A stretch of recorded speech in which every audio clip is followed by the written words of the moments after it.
आज हामी डेरिभेटिभको यो क्वेसन गर्नेछौँ। पहिला क्वेसनलाई हामी y भनौँ, y is equal to tan inverse. क्वेसनले के भनेको छ, dy बाई dx निकाल। त्यसैले हामीले यसलाई y मान्यौँ, cos x by 1 plus sin x। अब y जस्ताको त्यस्तै छ हाम्रो tan इन्भर्स cos x को फर्मुला के हुन्छ, सब मल्टिपल एङ्गलमा cos square x by 2 minus sin square x by 2 by 1 भनेको के छ, sin square x by 2 plus cos square x by 2 is equal to 1। sin x भनेको सब मल्टिपल एङ्गलको फर्मुलामा 2 sin x by 2 plus cos x by 2।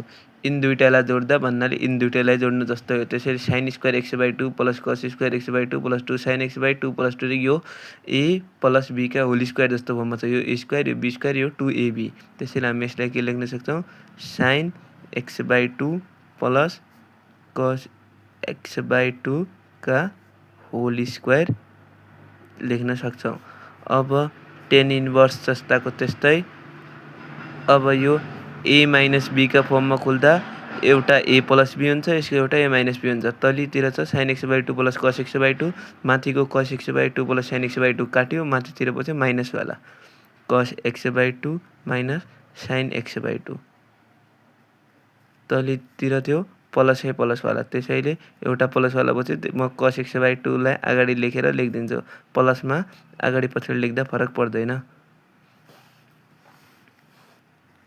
अब tan inverse जस्ताको त्यस्तै, अब दुईटै साइडमा न्युमिनेटर डेनोमिनेटरमा cos x बाई 2 ले डिभाइड गरौँ। त्यो cos x बाई 2 डिभाइड गर्दा यहाँ 1 भयो, sin x बाई 2 ले गर्दा tan x बाई 2 भयो,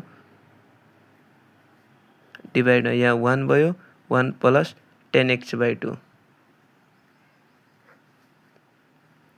tan इन्भर्स, अब यो भनेको tan पाई बाई 4 हो। tan पाई बाई 4 भनेर tan 45, tan 45 भनेको 1, यसलाई हामी tan 45 1 लेख्न पाउँछौँ।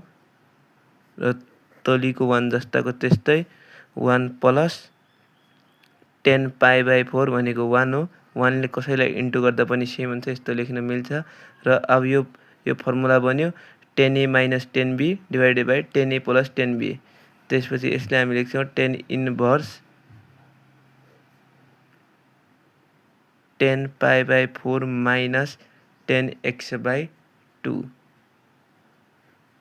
भन्नाले यति लेख्न मिल्छ हामीलाई। अब यो भयो, यस्तो बेला tan इन्भर्स tan थीटा जस्तो भयो बेला यस बेला फर्मुला हुन्छ हाम्रो एङ्गल। त्यसपछि आयो pi by 4 minus x by 2, यसको डेरिभेटिभ गर्दा पाई बाई 4 कन्स्टेन्ट र माइनस 1 बाई 2 यसको।